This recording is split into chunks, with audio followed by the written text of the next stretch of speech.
Madanapalle RDO కార్యాలయంలో దస్త్రాల దహనం case నిందితులకు సిఐడి కోర్టు రిమాండ్ విధించింది. కేసులో ప్రధాన కుట్రదారులుగా ఉన్న మాజీ మంత్రి పెద్దిరెడ్డి పిఏ మునితుకారం, పెద్దిరెడ్డి ప్రధాన అనుచరుడు మాధవరెడ్డికి ఏప్రిల్ 1 వరకు ప్రత్యేక సిఐడి కోర్టు రిమాండ్ విధించింది. నిందితులను చిత్తూరు జిల్లా జైలుకు తరలించారు.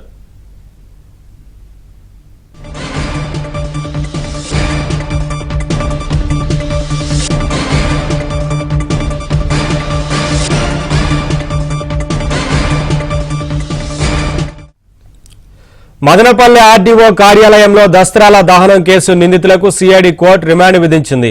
కేసులో ప్రధాన కుట్రదారులుగా ఉన్న మాజీ మంత్రి పెద్దిరెడ్డి పిఏ మునితుకారం, పెద్దిరెడ్డి ప్రధాన అనుచరుడు మాధవరెడ్డికి ఏప్రిల్ 1 వరకు ప్రత్యేక సిఐడి కోర్టు రిమాండ్ విధించింది.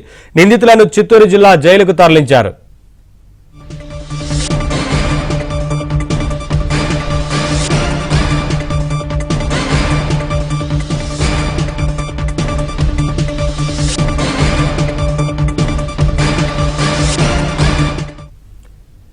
అప్డేట్స్ మా కరెస్పాండెంట్ మనోహర్ అందిస్తారు. మనోహర్, మదనపల్లె ఫైల్స్ దహనం కేసుకు సంబంధించి నిందితులకు కోర్టు రిమాండ్ విధించినట్టు తెలుస్తోంది కదా, ఏంటి అప్డేట్స్?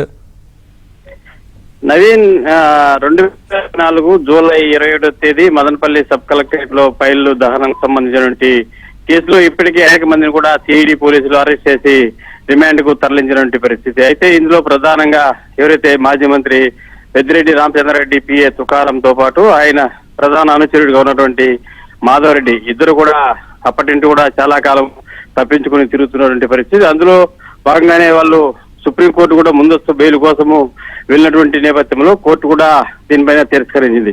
నిన్నటి రోజున తిరుపతి సిఐడి పోలీసులు వారిని అరెస్ట్ చేసి తిరుపతికి తరలించారు. అయితే ఇలా ఉగాది పండుగ పర్వదినం కావడంతో కోర్టు సెలవు కావడంతో చిత్తూరు ప్రత్యేక కోర్టు న్యాయమూర్తి ముందు ఇవాళ హాజరుపరచడంతో కోర్టు న్యాయమూర్తి కూడా వారికి ఏప్రిల్ 1వ తేదీ వరకు కూడా రిమాండ్ విధించారు. దీంతో వాళ్ళు స్థానికంగా ఉన్నటువంటి